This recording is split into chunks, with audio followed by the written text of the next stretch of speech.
Garden. Today we're going to be talking about cacti and succulents. This is part of our ongoing series of uncommon plants for common households. And they're actually so very interesting. There's so many different types. I'm sure you're going to find something that you would like and to have in your house. And they're actually quite adaptable to household conditions. One thing we do want to know about is the difference between cacti and succulents. Basically, cacti are succulents. Basically, that's a term that says that they store water. And there are succulents that are not cacti. They're characterized by their fleshy leaves. So when we have fleshy leaves like this, then we're talking about succulents. When we have these spines on here, they're technically called spines. They're not needles, but these are called spines. And these are our cacti that have the spines. So succulents, fleshy leaves, and spines on the cacti. What I find fascinating is the spines on the cacti are actually a specialized leaf. They're a modified leaf. And this is what cacti have developed for water storage. You can see these ridges in the cacti. That helps with transpiration of moisture, and it helps to keep the plant cool during the day. If we look at these spines here, you can see that it increases the air circulation around these plants because of the way these are constructed. It's just very, very fascinating.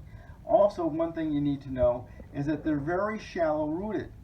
That way, in the desert, when it rains, it's able to absorb. It doesn't have to go reaching for the water. The water stays on the surface and they're able to grab it.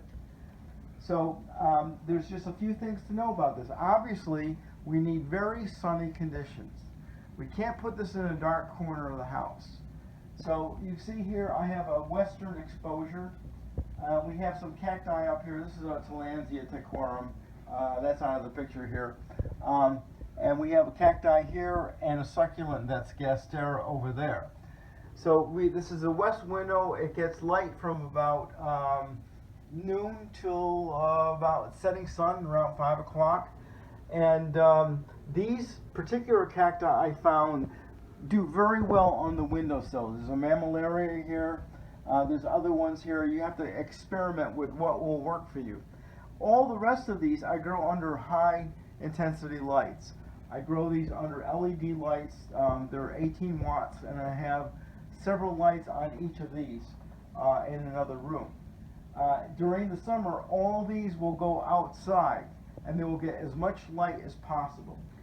So you see we have a couple other. This is actually a succulent, even though it does have the spines on it because of the fleshy leaves. And this will also be a succulent. The one way that we get success with this is giving them the proper environment, which is a lot of sun. And we need to know about watering. We need to have a very free draining mix. And you only water these when they are absolutely bone dry. Now, when that occurs, I cannot tell you in your house. But in my house, I water my succulents about twice a month. So these get watered twice a month. And the cacti only get water once a month. And when we do water them, we water them from overhead, wetting the cactus itself. And when the water goes through and starts to drip, you stop. Don't water any more than that. And then the next watering cycle will be when they are completely bone dry. So in my environment, in these situations, this once a month for the cacti and twice a month for the succulents, but it could vary. So the other thing we need to know about is the soil mix.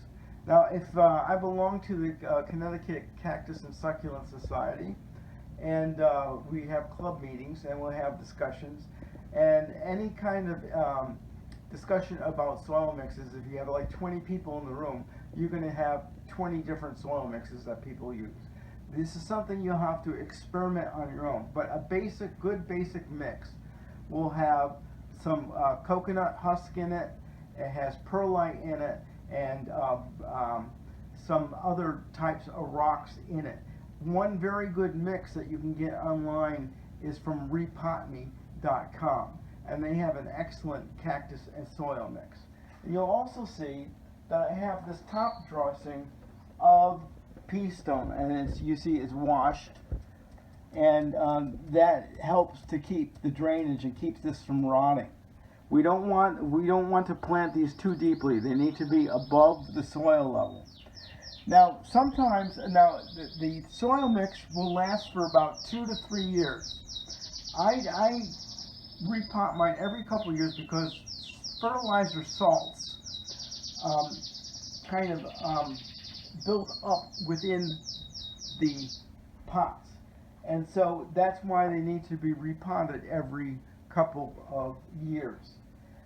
The other thing that will happen is sometimes a piece of this will break off. You see, here's a cactus here, and this piece broke off of here. This is what they naturally do. So if they do break off, what you do is you let it just sit on the countertop, and it will develop a callus on the bottom of the cactus, and then you can just replant it. Here's another example of repotting. Let me get this out of the way. So we have this cactus here. It's gotten quite tall, and I have it on a windowsill in another part of the house. And it got so tall that it was reaching towards the ceiling. So I had to cut it. And I cut it right here on this 45-degree angle, right here. And this is the growth I've gotten within a month of cutting this. And over here, I repotted that into another container. So when I cut that, I left it out on the counter. It developed a cactus, a callus, and then I repotted it into a soil pot. So now I have another one. And now it's getting too large again. I think next time I'm going to cut it there, and I'll have a third one, and we'll do something with it. Maybe we'll bring it to the club, and they can use it in one of the auctions. So these are quite easy plants to take care of if you know what you're doing. In terms of not overwatering. Now, fertilizer. They really don't need much fertilizer. I fertilize mine in the springtime only. Never ever during the winter. That's a bad thing to do. So if it does get some fertilizer, I use Max C fertilizer, and it is a seaweed fertilizer. I use it at 1/2 strength. So that'll be 1/4 teaspoon of fertilizer, an entire gallon of water. And I only do this in March when they're starting to come out of their dormancy. Now, a lot of cacti and succulents can tolerate temperatures into the 40s. So I leave these out as long as I possibly can. And they're going to get some chill weather. As long as it's above freezing, they can stay outside. And I'm able to keep these outside all the way until through October here in Connecticut. So that's another thing to keep in mind. If you keep those rules, don't overwater, do not over-fertilize, and give them plenty of light and sun. And they can be supplemented. They can be grown on a windowsill. They can be grown under grow lights.